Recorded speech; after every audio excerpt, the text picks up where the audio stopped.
warahmatullahi wabarakatuh. Saya Anita Kunti Rasyidatun Najah dari kelompok 6 ingin mempresentasikan tentang Islam pada masa Utsman bin Affan.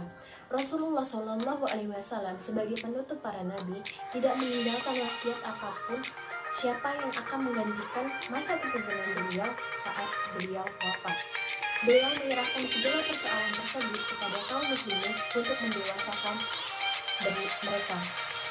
Maka dimulailah masa Khulafaur Rasyidin atau pengganti Rasulullah yang diawali dengan pembaikatan Abu Bakar As-Siddiq, kemudian dilanjutkan Umar bin Khattab radhiyallahu anhu, dan melalui tim formatur terpilihlah Utsman bin Affan, kemudian ditutup dengan masa kepemimpinan Ali bin Abi Thalib. Di antara keempat khalifah tersebut, masa kepemimpinan Utsman bin Affan lah yang paling berbeda. Mungkin dikarenakan umur beliau yang lanjut, beliau diangkat ketika umur beliau 70 tahun dan sifatnya yang lemah lembut sehingga beliau mampu mengemban masa kepemimpinan selama 12 tahun lamanya dan berjalan tidak baik. Namun, walaupun begitu, beliau juga memberi kontribusi terbesar untuk kemajuan umat Islam pada masa itu. Utsman bin Affan adalah sahabat Nabi Muhammad dan merupakan Khulafaur Rasyidin yang ketiga. Nama beliau adalah Utsman bin Affan bin Abi Aish bin Umayyah bin Abi Syam bin Abi Manaf bin Qusay bin Kilab.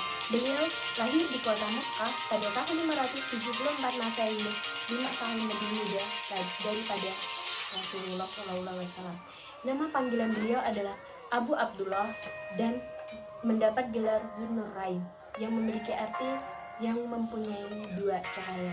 Beliau mendapat gelar Dzun-Nurain tersebut dikarenakan beliau menikahi putri Nabi, yakni Ruqayyah binti Muhammad dan Ummu Kulsum binti Muhammad.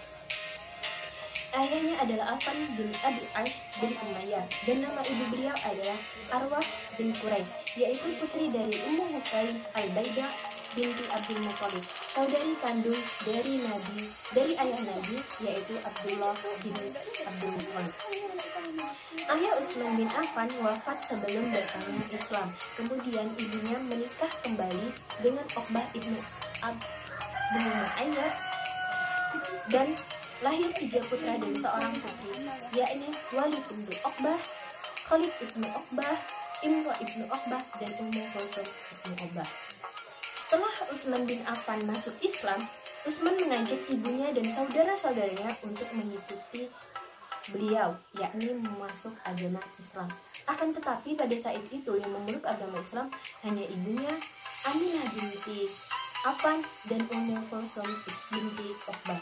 Saudara-saudaranya yang lain memeluk agama Islam pada saat penaklukan kota Mekah, yaitu pada tahun 8 Hijriah atau 630 Masehi. Sedangkan bapak dirinya, dia tidak memeluk agama Islam dan tetap menjadi kafir.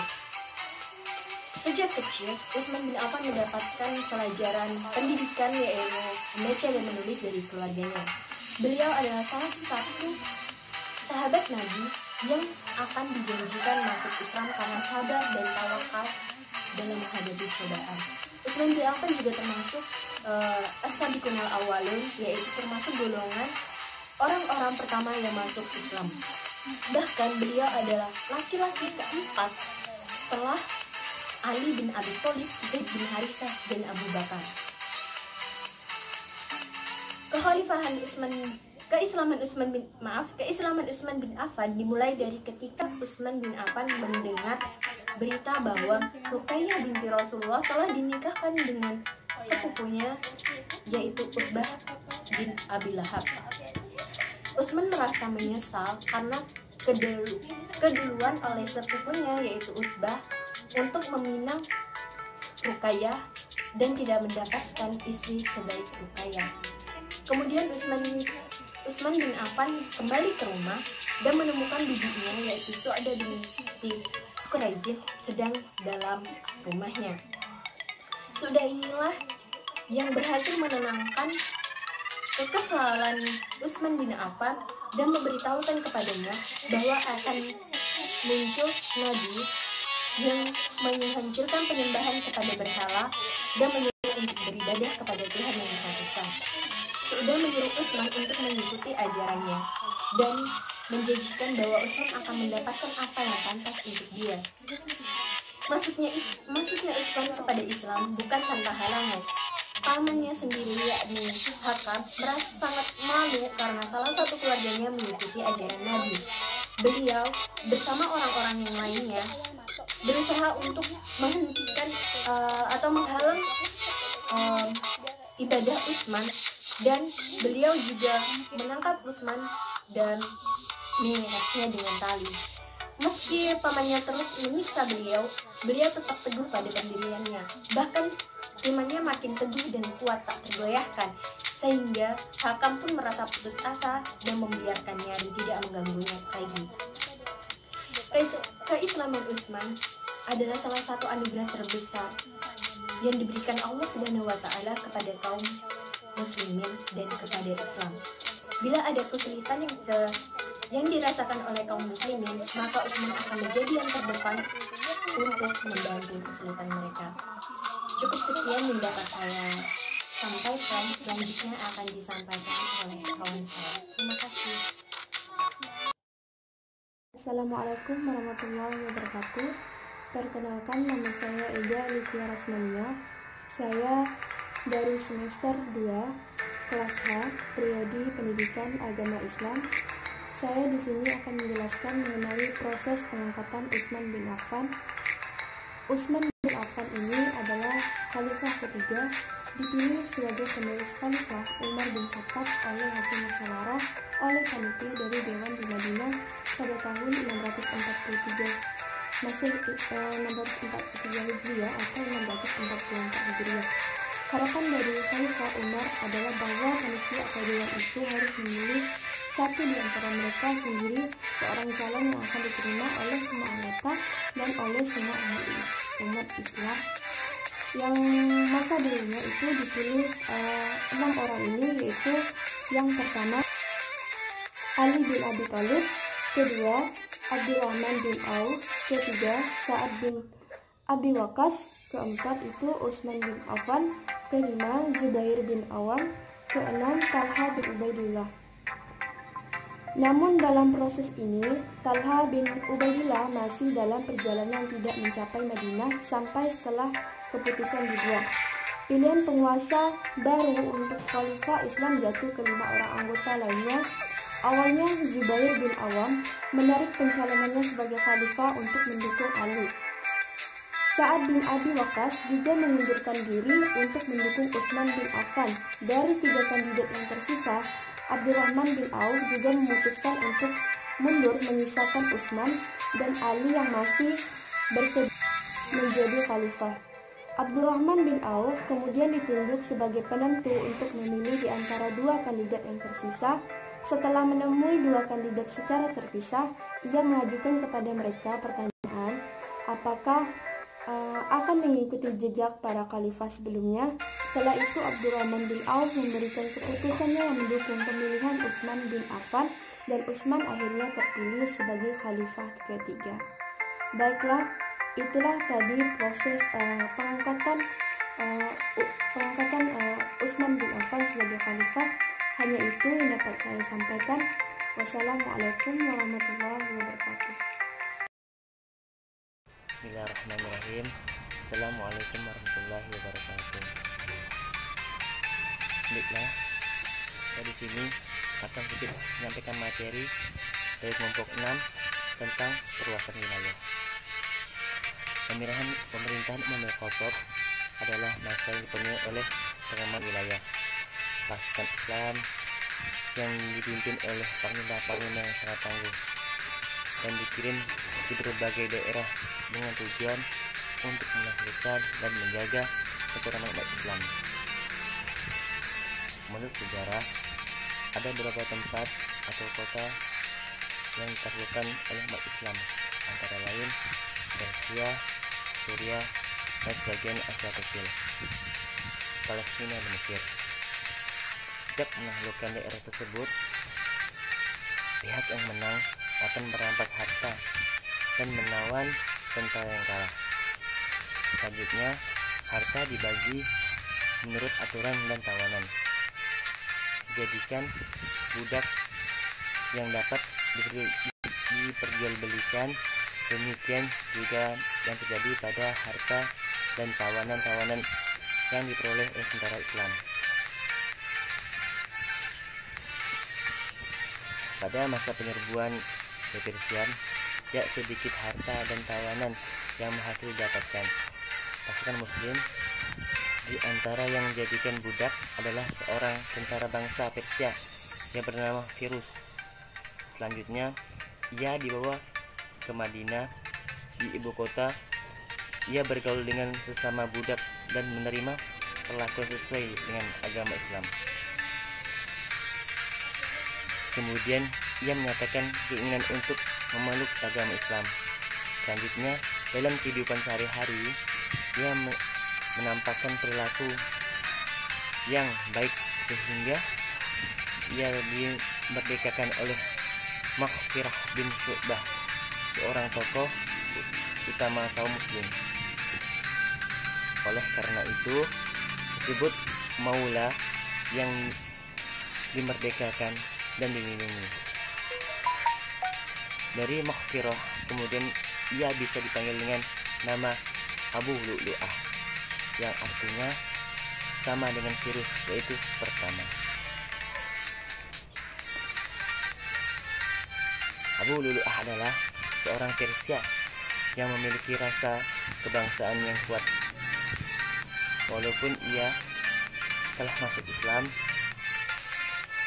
namun identitas diri sebagai bangsa Persia tidak hilang sedikit pun dari dirinya. Dia pun sama perilakunya terhadap kaum muslim, kaum Persia, dan telah menghancurkan kejayaan bangsanya. Sakit hati menurut harus dibalaskan pada kaum muslimin secara umum dan kepada Umar bin Khattab sebagai khalifah yang memerintah ke Persia secara khusus. Sejak awal dari keberadaan di Madinah, Abu Lu'lu'ah telah menyimpan dendam tersebut di setiap waktu ke waktu.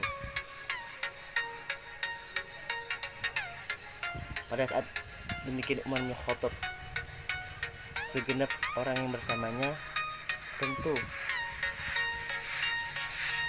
sedang berkonsentrasi dalam ibadah tanpa perjagaan, sehingga akan memudahkan tindakan kriminal atau kejahatan. Baru saja takbir dilakukan 60, tiba-tiba muncullah Abu Lu'lu'ah dengan senjata di tangannya. Di sini Abu Lu'lu'ah akan menyatakan pembunuhan oleh Umar bin Khattab.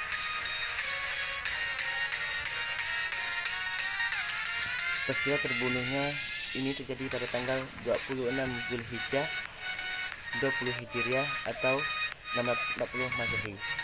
Pada saat itu Umar bin Khattab dan kaum muslim yang bersamanya sedang melaksanakan sholat subuh.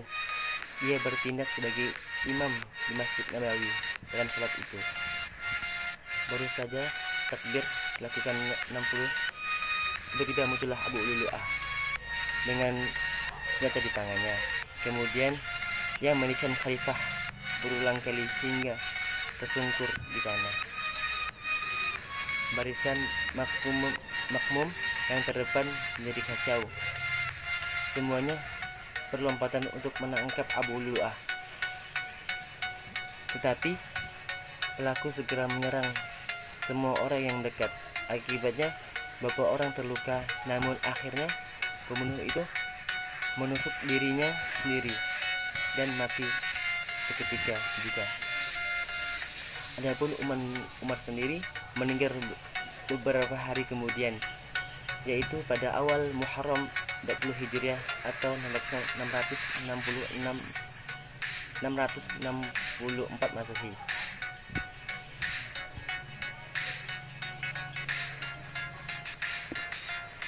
Setelah terbunuhnya Umar bin Khattab di tangan seorang majusi, pemimpin wilayah yang ditaklukkan oleh Islam semakin berani Tak kalah diketahui bahwa khalifah yang baru itu menggantikan Umar bin Khattab berusia 70 tahun.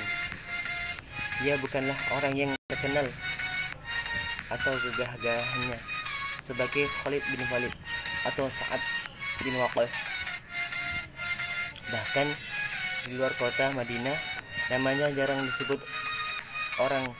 Di antara nama-nama terkemuka hal itu bukan karena ia terkemuka, melainkan karena sifat yang tidak peka dan tidak suka menundukkan diri. Senantiasa ia menempatkan diri dari barisan belakang. Khalifah Utsman terpaksa menggunakan masa setahun penuh dari awal pemerintahan untuk menumpas pemberontakan di berbagai daerah. Umat Islam tiba-tiba dikejutkan oleh gerakan bersenjata yang merongrong negara dari berbagai penjuru. Romawi Timur telah melanggar perjanjian yang telah dibuat dengan Khalifah Umar bin Khattab. Demikian pula dilakukan oleh sebagian wilayah Persia. Mungkin hanya ini sudah saya sampaikan. Kurang lebihnya saya mohon maaf apabila ada kata-kata yang salah. Mungkin dari saya kata pribadi. Assalamualaikum warahmatullahi wabarakatuh. Assalamualaikum warahmatullahi wabarakatuh. Saya Arsy Ramadhani dari kelas RI 2H. Nah, kali ini saya akan menjelaskan mengenai kebijakan Khalifah Utsman bin Affan dalam materi ini, yaitu masuk dalam mata kuliah peradaban sejarah Islam. Berikutnya, adanya perluasan wilayah dalam pemerintahan Umar bin Khattab setelah Umar bin Khattab wafat. Tujuan perluasan wilayah tersebut untuk menjaga ketentraman umat Islam dan menjaga umat Islam dari gangguan musuh.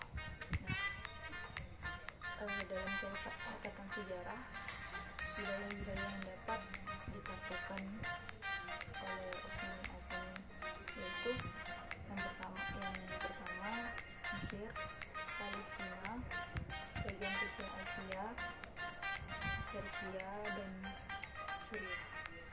Berikutnya, Utsman bin Affan juga melakukan perluasan di Masjidil Haram di Makkah dan Masjid Nabawi di Madinah. Tujuan perluasan tersebut karena semakin lamanya umat Islam yang menunaikan ibadah haji. Setelah itu Utsman bin Affan juga mencetus ide untuk diadakannya polisi keamanan bagi rakyatnya sekaligus membuat bangunan khusus untuk mahkamah dan mengadili suatu negara di masjid.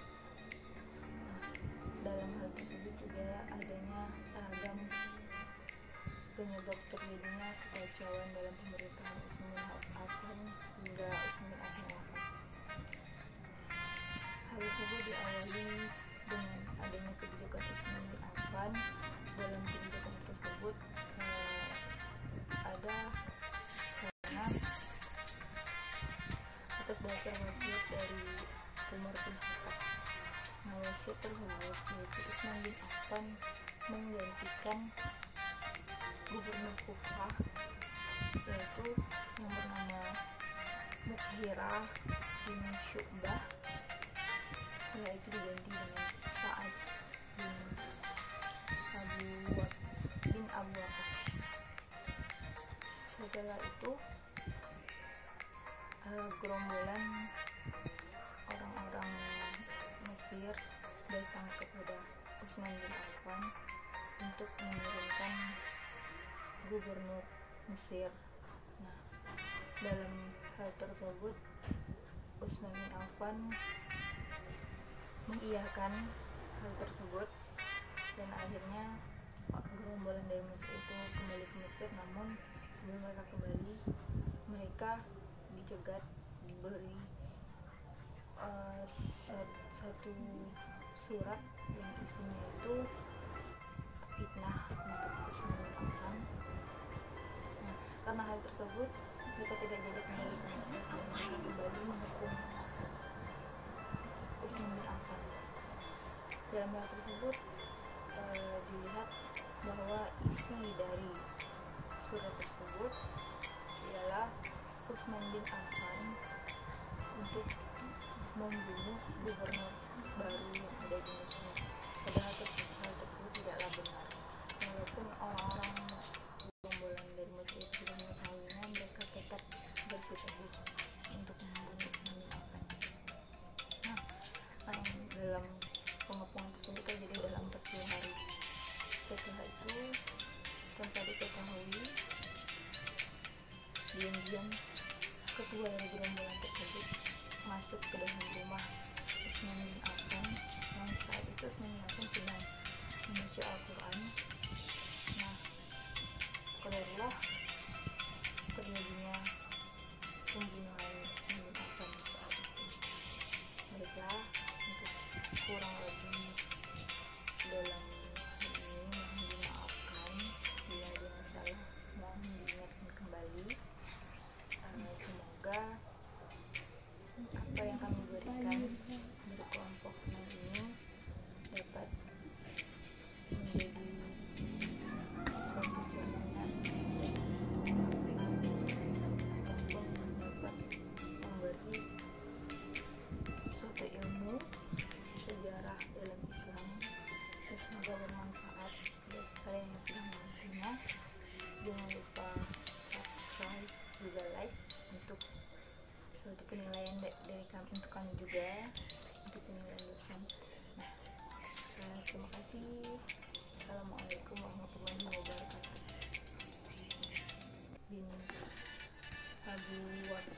bin Abu Waqqas. Setelah itu gerombolan orang-orang Mesir datang kepada Utsman bin Affan untuk menurunkan gubernur Mesir.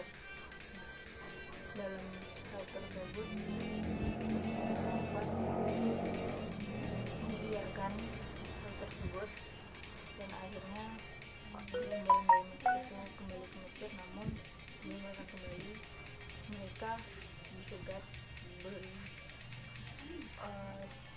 satu surat yang isinya itu fitnah Utsman bin Affan. Karena hal tersebut mereka tidak boleh kembali ke Mesir dan mereka kembali menghukum Utsman bin Affan. Dalam hal tersebut dilihat bahwa isi dari surat tersebut ialah Utsman bin Affan untuk membunuh gubernur baru yang ada di Mesir. Padahal hal tersebut tidaklah benar. Walaupun orang-orang gerombolan dari Mesir sudah mengetahuinya, mereka tetap bersikeras untuk membunuh Utsman bin Affan.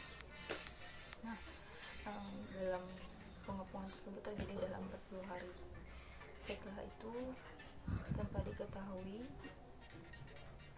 diam-diam ketua dari gerombolan tersebut masuk ke dalam rumah Utsman bin Affan yang saat itu Utsman bin Affan sedang membaca Al-Quran.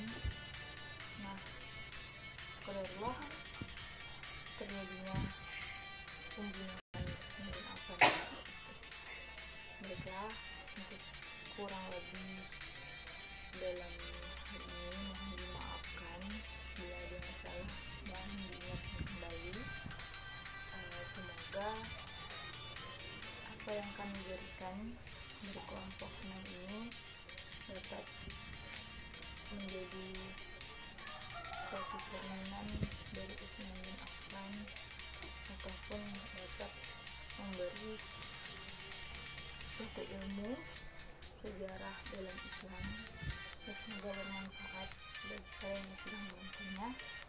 Jangan lupa subscribe juga like untuk suatu penilaian dari kami, untuk kami juga untuk penilaian dosen.